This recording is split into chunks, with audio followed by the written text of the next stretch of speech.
Hello and welcome to my podcast. Do me a favor, subscribe to the John Keim Report wherever you get your podcast. You're watching on YouTube, hit that like button, hit that subscribe button. You can find us there as part of Empire Media, AMPIRE. Always much appreciated when you tune in. And don't forget, you can read my work on ESPN.com. You can go there. They have a free agent tracker where I analyze every Commander's deal. So everybody who's agreeing to a deal, I'm going to see what it means. And is there any risk to this signing? And in most cases, there is not.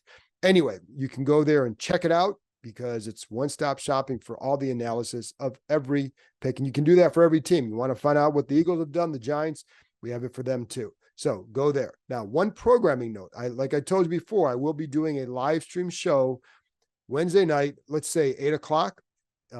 Be there. So we'll go over the first day of free agency. Now, of course, the first day is pretty much going to be what, these guys that they've already agreed to a deal, they can now sign their contracts. But we can also talk about a lot of the ramifications of these moves with asking one big question: is this team better? And what does it mean for their future? So still going to be a lot to discuss regardless of how many they sign. And by the way, they still have a lot of cap room, folks, so they can still make more moves. In fact, I was looking at it according to Over the Cap. Now, they do not have all these free agent signings on their docket now, but right now, I think they had Washington with around $75 million in cap space.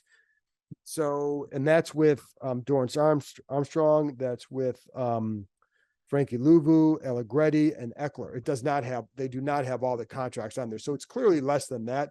But they still have room to do a few more things, and they need guys on the roster. So they still need a lot. And then you figure you're going to have probably 8 to 10 draft picks when it's all said and done. And then you're going to have a bunch of undrafteds. In San Francisco, they typically would get in that 10 to 13 range with undrafted guys. So you can do the math yourself. They need to get to 90. So there's still room to do things, and they still have needs. But I want to talk about free agency and what the ramifications, what each of these moves means go now and going forward. Because one thing I will say, a couple things that jump out. First of all, I'm going to talk about two guys that these moves have impacted that are currently on the roster until, currently. Kam Curl and Sam Howell. Now, Kam Curl, I think we've seen the last of him in Washington. And they went out and signed Jeremy Chin today. And I'm going to get into that more. But I think once Curl got to the legal tampering period, which is essentially the start of free agency, I felt like he had one foot out the door. And I think with this move, I think it'd be hard to see him back. Then with Sam Howell, they signed Marcus Mariota as a veteran backup quarterback to whomever they select with the number 2 pick. Now, I think we've all known that there was a chance that Howell could be traded at some point. I think it's just logic, especially if they signed a veteran quarterback. Now, you never take things for granted or assume things. So I don't know what they're going to do yet because nobody there has told me. Now, I will say, this is what I would say. This is a very prudent group, right? So I don't think they're going to trade somebody just to trade them. I think the trade would have to make sense. And as someone else there has told me, there are worse things to do than to have 3 quarterbacks on your roster who you feel can play and are worth keeping around. There are certainly worse things than that. As we've known with this franchise over the years, a lot of quarterbacks play every year. So, except for last year when it was primarily Sam. But the point is, I don't think they're going to just trade Sam just to trade him. The other thing to keep in mind, like you could do it during the draft if somebody doesn't get a quarterback they want or still needs a backup, or the other time you could do it if you wanted to do it is in August. You don't need to add more draft capital this year if you don't want to. They have a lot of good picks. So you could also wait till August, see, does somebody get hurt? Does another team get desperate for a quarterback? And Howell's a guy that you could bring in and he could help you in some kind of a role.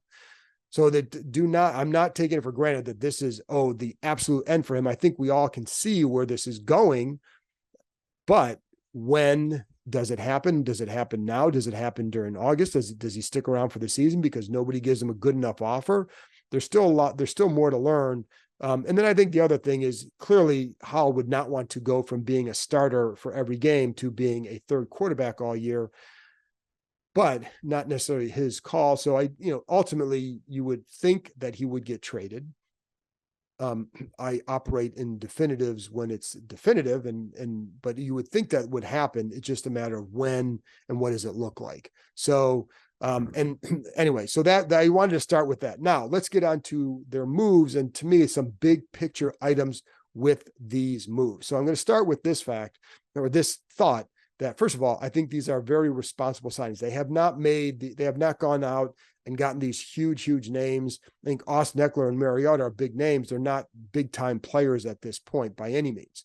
So, but they have the names, but they're responsible signings. And I think what you clearly see here is a plan by the organization, and then one that they have attacked aggressively. I think one of the problems that this franchise had over the last several years was at times that they were not aggressive enough in attacking some of their deals. And it doesn't have to be, again, going out and throwing money at every big player, but the guys you want, go get them. And that's what it seems like they've done. So I think that's one thing. So you got that plan. I think they've been spending responsibly.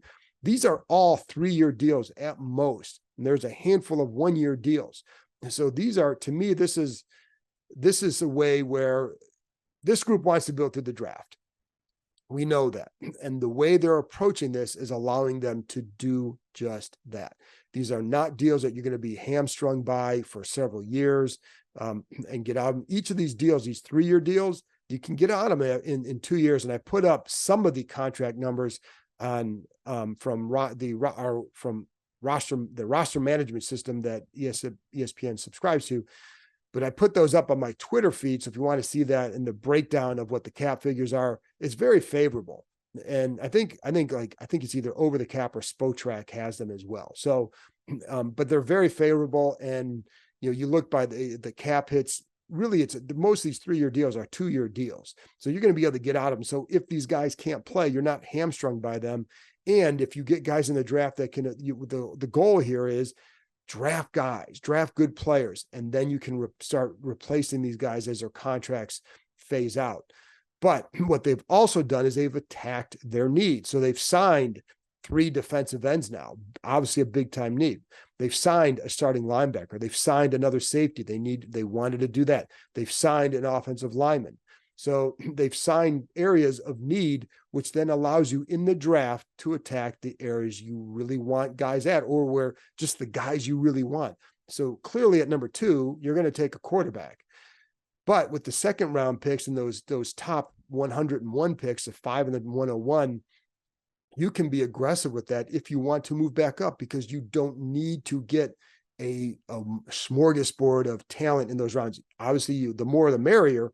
But if you say, okay, you've got this guy, you're good here, move up to get this guy, this tackle in the first round, this offensive tackle in the first round. There is good depth at the tackle position in this draft. They still need a corner. Now, when I'm recording this, but I'm recording this at around 7:00 Eastern time on Tuesday night, I'm a little bit nervous that other things are going to happen, because other things happened last night. I had to re-record it. But as I record this, they still need another corner or 2. And I keep bringing up Jordan Lewis's name. He'd be a slot corner, but you still need another starting corner, unless you feel like Forbes and St. Juste are good enough to handle that. But you still need another corner right now. You could go to the draft and do that. You still need linebacker depth. You still need you're still going to want another receiver, but offensive tackle will certainly be very high on the list of things that you're going to want in the draft. But this gives you the option to not have to go in there and say, oh, we have to get these positions in the draft or we're screwed. They filled some needs. Now you can go attack the draft the way you want, uninhibited by what your needs are. And I would always say, I don't think you ever just draft for needs ever. You should never do that. And every team says they don't want to do that. And some teams sometimes do, but you can attack the guys that you want. And then again, but tackle was a spot you're going to want to get, but these moves enable you to stick to the plan of drafting how you want. And actually it gives you more freedom to draft how you want. And again, these contracts are not going to be tied. So you're going to get a lot of bridge type starters. I think Nick Allegretti, who they signed, agreed to a deal last night on Monday night, I said this, I told the club members this earlier today, but I would pencil him in at left guard, but I'm not putting it in pen because the way the contract is about $4.5 million per year in the first couple of years. it's not a, it is a low end starter or high end backup, and a guy that can be very versatile. I would expect him right now. Clearly, you expect him to go in and start because that, and it's funny because I talked to someone else early this morning about that, and he's like, that's the kind of deal for a guy who didn't start in Kansas City or only started like 13 games, but it's a kind of deal where you get because they think you can start.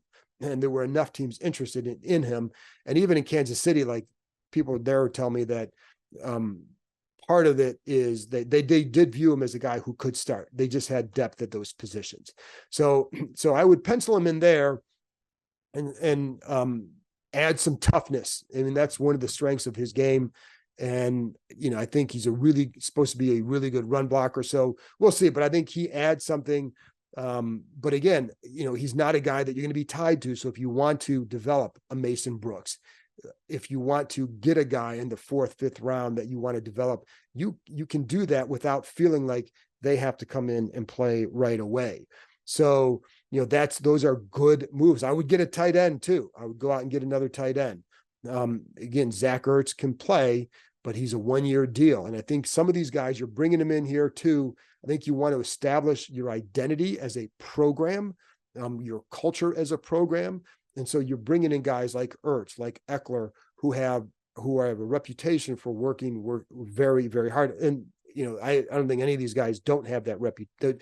I don't think any of these guys have a reputation of being the other way, but certainly that's something with those guys like that. And you can get veterans in the room who can show you how to work. And I don't think that this is a team that didn't know how to work. I don't want to go overboard with that.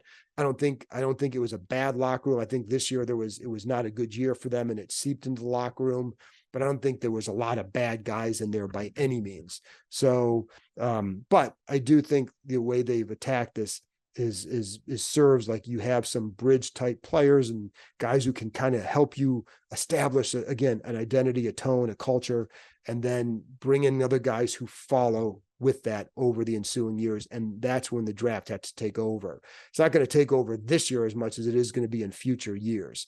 So, but like I said, I think those are all good. And by the way, we talked, and I don't swerving just a brief minute here, but we did talk to Zach Ertz today via Zoom. One of the things he did say he had other options. He did say that he felt like Cliff Kingsbury is one of the best offensive minds he's been around. And I think that's one of the reasons why he wanted to reunite here. And he did say that he knows from playing here as an Eagles player that he said when the team was good rolling, or when the team was good, that this place was a really good atmosphere. So see if he can get it back there, and it may take a couple of years, but anyways, that's partly what he was talking about. And the other thing too, is I think did ask him about, a guy who, as a veteran who still can play, and what is it that he's learned that helps you play? And it's just more little tricks of the trade and being in sync with the quarterback and knowing how to get there, and communication and all that stuff helps him. Anyways, back to the agreed upon deals. Let's go. But again, allows you to build through the draft. I think there's a plan. I think they've been aggressive, and it's been a good start. So let's get to some of the moves that they did agree to, and just some of the players, and kind of go over them. And I told you about Allegretti. Also signed kicker Brandon McManus, agreed with him on Monday night. It replaces Joey Sly, and McManus he's only a little bit more than an 81% career field goal kicker, but he is better at extra points. He's missed a combined 3. Sly missed combined 3 over the last 3 years. Sly was 7 over the last 2. So that's one big thing. And then between 40 and 49 yards, McManus is really good, best in the NFL since I think it's 2020, 94.7%, something like that. But that's the best among kickers with at least 20 attempts, and Sly was not near that. So that's, so he's an upgrade in some areas. I think Sly is a bigger leg and is more consistent from beyond 50, although McManus has had more attempts over 50, a lot more attempts. All right, Marcus Mariota. Now he's your backup quarterback. he has not been considered that mentorship type over the years. And part of it is because he's been a guy who could go and start. He did back up Derek Carr. First of all, he hasn't been in many situations like this where he's coming in as a clear guy who has to help a young quarterback. He did go to Atlanta a couple of years ago, and when the Falcons had drafted Desmond Ridder, but Ridder was a third-round pick, and I don't think Mariota went there intending to be a mentor to sit behind Desmond Ridder. So I think, you have to have a guy who's comfortable doing that. Jacoby Brissett handled it great, and I think they need Mariota to do the same. He clearly, Brian Johnson, who's their pass game coordinator, knows him from having had him last year in Philadelphia. So there's that familiarity, again, helps, because this is what they've been doing, man. And this is what you do. You bring in guys you're familiar with. But with Mariota's case and Johnson, that's what it is. And, it does not tip off who they're going to pick with the number 2 pick. This just because, Mariota can run, so therefore it's Jaden Daniels. No, they're not that superficial, folks. And what I can tell you is that it may end up to be Jaden Daniels, but this does not mean that it's going to be Jaden Daniels. With this group, what I know is that they're going to be very thorough. They're going to go through the process. That means you still have to go through pro days. You still have to have the in-facility visits. That's going to be a big decider for, I think, who they ultimately go with, because I think what you want to see at those things are attributes. You want to see them up on the board, diagram plays, all that, but also get to know them more as a person. What kind of leader might they be, etc., because that's going to be a big part of the evaluation. So to think that on March 12th, because they agreed to do it with Mariota, that it means it's Jaden Daniels, no, don't go there. Again, it might be, but it doesn't mean that. And I think, as Ben Standig pointed out, that the NFL Network had reported that there was some interest in Sam Darnold too, who is not the same kind of quarterback as Mariota and is probably a little bit more like Drake May. And it wouldn't have meant they were going after Drake May either. What you do is you get a guy that you consider, that you think can be a good backup quarterback and help you if they need to play. And that's what they did with Mariota. All right, who else we got here? Cleveland Farrell from the 49ers. I like this signing. I think he's a guy he's a disciplined guy, considered disciplined, very disciplined, and plays with effort.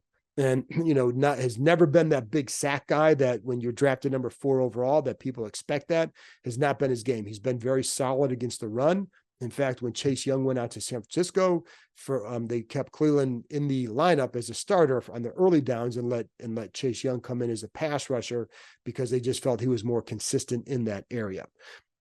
Good reputation in the locker room, 1-year deal, and they needed to fill the spot. They needed another guy opposite Dorrance Armstrong, who we talked about on Monday. So I like that one. Again, good dude in the locker room. Dante Fowler, this was an expected one. Just like we thought with Armstrong, for sure. Fowler is the other one. Again, Dan Quinn recruited him at Florida, had him in Atlanta, had him in Dallas. So another guy to be in the rotation as defensive end. He was not a starter in Dallas. I would expect Armstrong and Cleveland Farrell to start, and I would expect Fowler to be a rotational guy. Now, what I don't know is what else they have planned at defensive end. You could bring back Tuhill or James Smith-Williams, but you also have KJ Henry. You also have Andre Jones, and you can draft someone. So I don't know that you need to spend more at this position. And especially now that what I don't know is what do they feel KJ Henry can do?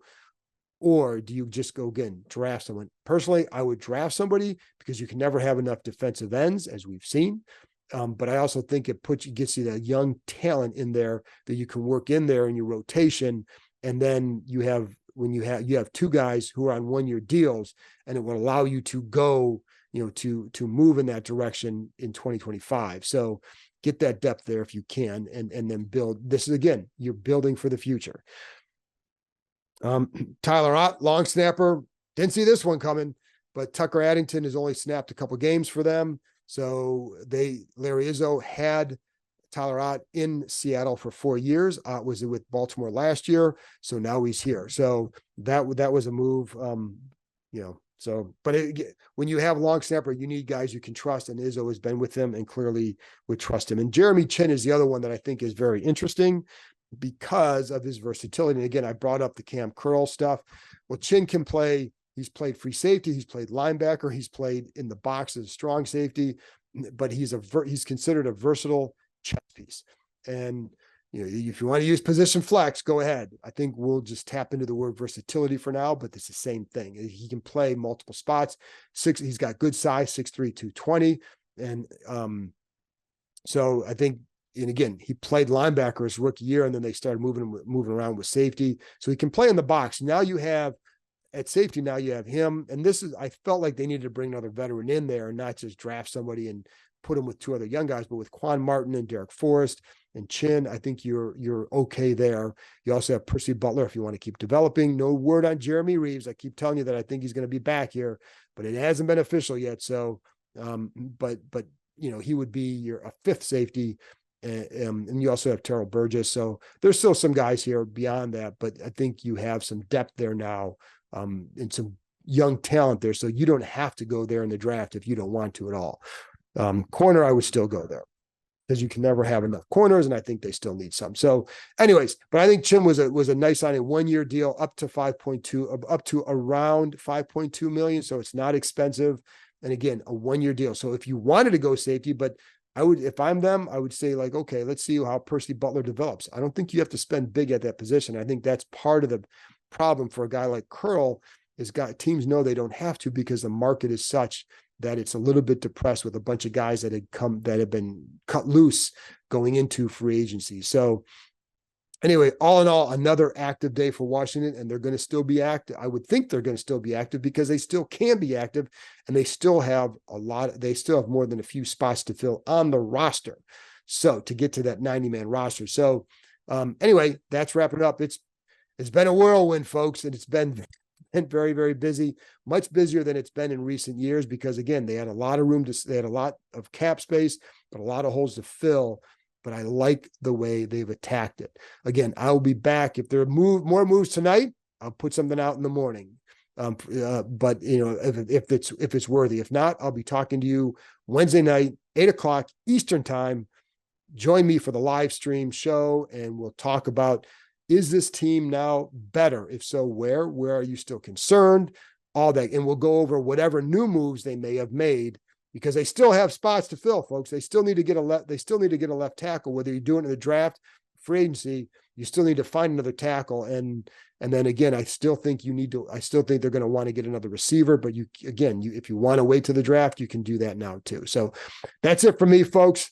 Thanks for tuning in. I'll be back on Wednesday night with the live stream show. So I'll talk to you next time.